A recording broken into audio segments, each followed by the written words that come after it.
নমস্কার। শতবর্ষের আলোকে বন্দনাপুরী দেবী এই অনুষ্ঠানে আপনাদের স্বাগত জানাই। বন্দনাপুরীকে দেয়া হয়েছিল আশ্রম সেবার গুরুদায়িত্ব। মা বলতেন, প্রচার করো মা, প্রচার করো, রামকৃষ্ণ মা শারদার নাম ঘরে ঘরে প্রচার করো। দুর্গা মায়ের এই আদেশ মাথায় নিয়ে ফুলমা প্রচার কার্যে বেরিয়েছিলেন। প্রতিটি মানুষকে তিনি বুঝিয়েছেন, সংসারও করো, আবার ঈশ্বরকে ধরে থেকে দেব সেবাও করো। মানুষ মানে কি? যার নিজের মান সম্বন্ধে হুঁশ জ্ঞান আছে, তিনি মানুষ। জানবে ঈশ্বর সর্বভূতে আছেন, তিনি আছেন তাই সবাই আছে। যে মুহূর্তে তিনি এই শরীর ছেড়ে চলে যাবেন তখনই কিন্তু সব ফাঁকা। সঙ্গে সঙ্গেই ডাক্তার এসে নাড়ি ধরে তাকে মৃত বলে ঘোষণা করবে। সেই কারণেই যতক্ষণ তোমার জ্ঞান চৈতন্য আছে তুমি ভালো কাজ করে যাও। জানবে ভালো কাজের ফল ভালো, মন্দ কাজের ফল মন্দ। কর্মফলের উপরই গড়ে ওঠে সংস্কার। এই জীবনে তুমি যা করলে পরবর্তী জীবনে তার ফল তোমাকে পেতে হবে। ভালো হলে ভালো, মন্দ হলে মন্দ। ফুলমা সারা জীবন ভালো কাজই করেছেন। গৌরী মায়ের সেবা করেছেন। তার শিরায় টান ধরলে সযত্নে তিনি অঙ্গুলি চালনে শিরা টেনে দিতেন। গৌরীমা আরাম পেতেন। এইভাবে দিনের পর দিন চলত তার গুরুমাতার সেবা, সঙ্গে সঙ্গে অন্যান্য কাজ। দুর্গা মায়ের সেবাও করেছেন, তার সঙ্গে চালিয়ে গিয়েছেন পড়াশোনা। রাত জেগে পড়েছেন, MA পাশ করেছেন। দুর্গামা ধীরে ধীরে ফুলমাকে প্রচার কার্যের দায়িত্ব দিয়েছিলেন। তিনি দিল্লি, এলাহাবাদ, লখনৌ প্রভৃতি স্থানগুলিতে প্রচার কার্যে কয়েকজন কন্যা ও কর্মী সন্তানকে নিয়ে যেতেন। এরপর আহ্বান এলো আমেরিকার ভক্তদের। ফুলমা তো খুবই চিন্তায় পড়লেন।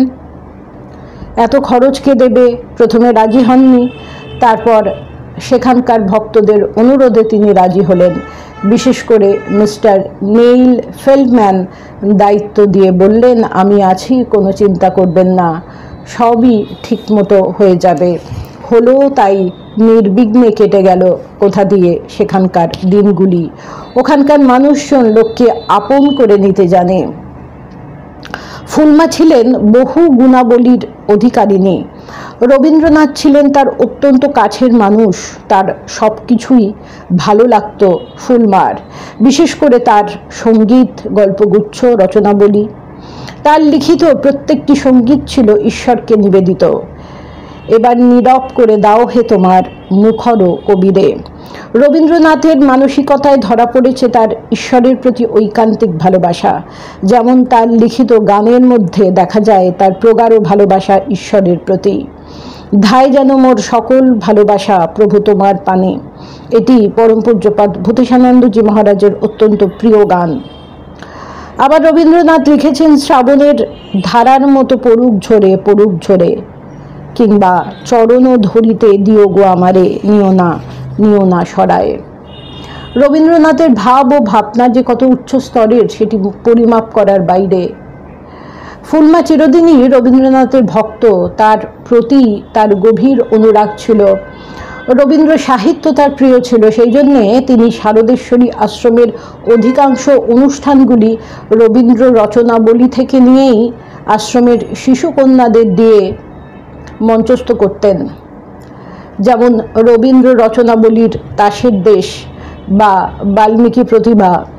প্রতিদিন শত কাজের মধ্যেও রিহার্সাল দিয়ে তারপর মঞ্চস্থ করতেন সবগুলি কন্যাদের নিয়ে। কখনো নাটকের মূল বিষয়বস্তুর গাম্ভীর্য বজায় রাখার জন্যে নাটকের প্রধান চরিত্রে তিনি অংশ নিতেন। মা ছিলেন প্রকৃতি প্রেমিক। তিনি একেবারে শৈশবের প্রারম্ভেই তন্ময় হয়ে থাকতেন। বন্দনাপুরী দেবী প্রাকৃতিক সৌন্দর্য, নীল আকাশে বিচিত্র মেঘের খেলা,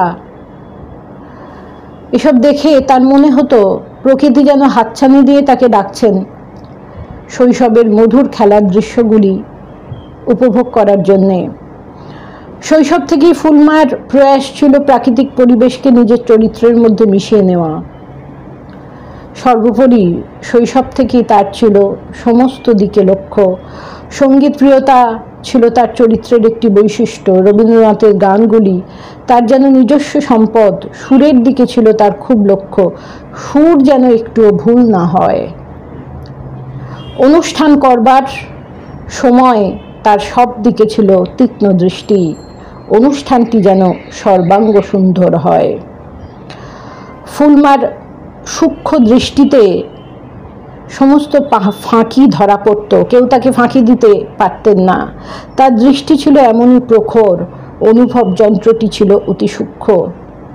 এতটুকু এদিক ওদিক হবার উপায় ছিল না। নমস্কার। প্রাণারাম প্রাণারাম প্রাণারাম।